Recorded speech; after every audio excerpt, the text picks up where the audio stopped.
Those guys are commenting, cage diving is bad. 100% of them haven't even been on a cage diving boat, so they've got no room to comment at the end of the day. They're commenting purely based on media reports, and that's where they're getting their thought factors from, and verbally expressing what other people have told them. They haven't actually gone on a boat and actually seen what it's about.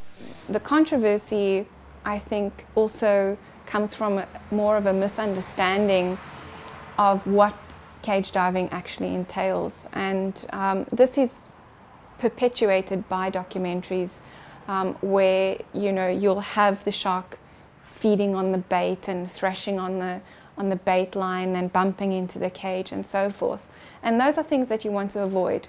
Those kind of videos get put on YouTube, they get put in the media, they get put in documentaries, and that forms a very negative perception of the cage diving industry. I was also against that whole chumming and putting baits in the water and all of that, just because I didn't actually know what was going on. And until I actually started working on the boat and actually experienced it myself, then I was able to say, well, actually we don't feed the sharks. There's no making the sharks coming to the boat. There was no put a drop of blood in the water and there's 5 sharks circling around the boat. We have to wait for the sharks. It's a lengthy process.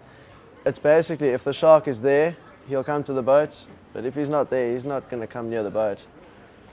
I think it's probably a lot of the times people seeing is believing in a way, that if you tell them you're going to put a tuna head on the end of the bait and put it in the water and a 14-foot white shark's going to swim past it and not even bat an eyelid at it, they won't believe you until they see it for themselves. And that tuna head gets thrown out at 7 o'clock in the morning, and at 12:30 the same head gets plonked back on the boat and nothing's touched it, and it's been drifting there for 5 hours with 4, 5, 6, 7 sharks swimming around it. That's a little bit convincing to some people. Why chum is being used, and just using it in very, very moderate and very small amounts, because it's very regulated at Seal Island, and it's very, very minuscule. And it's really just to keep the shark around the boat, long enough for the tourists to actually kind of see it. But there's no feeding. There's no reward, and I think that's very important. People believe that these sharks are being fed, they're actually being rewarded for coming to the boat. That is not so. Our main bait is a fish head, so it'll be a tuna head or a skipjack head or a snook head. We don't need to actively chum. As I mentioned before, the sharks are either there or they're not, so it's an attractant. It goes out in the water and the sharks will come and investigate it. Basically, we put a snook in a bucket. They'll stand on the snook just to get a little bit of oil. Welly, tell us what it is you're doing here. Second?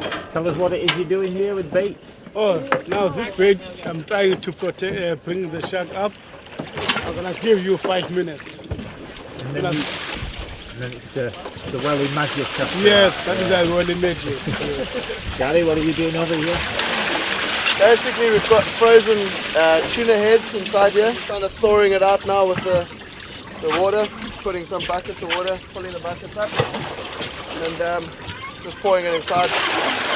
Also, this just creates a bit of a chum slick. So it's not for the sharks to eat, no? Not for the sharks to eat. Just kind of getting a smell. It's like walking past a bakery and you smell the fresh bread or the fresh croissants. It smells good, and you'll want to walk around the bakery. And that's really it. It's a sensory perception for the shark to actually be interested in the bakery, in this case the boat. I mean, Seal Island is a natural chum slick. I mean, you've got 60,000 Cape fur seals on the island, and they're going to the lure on the island, and you got waves coming up, and so it's a natural chum slick. What we need to recognize is how you interact with those sharks at the island.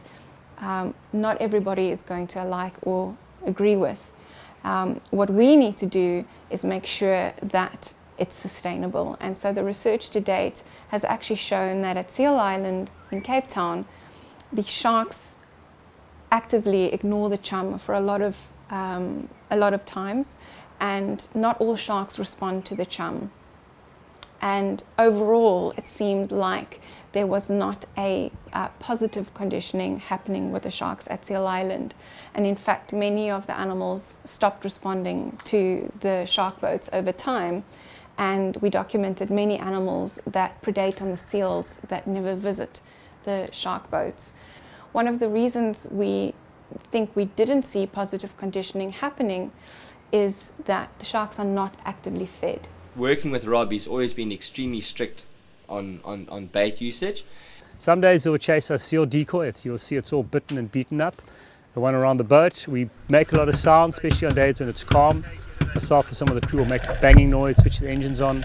Being a top predator in the area, they'll come and they're inquisitive. They'll come and look what's causing a noise, what this thing on the surface is. It comes down to the fact some sharks will stick around you, some won't.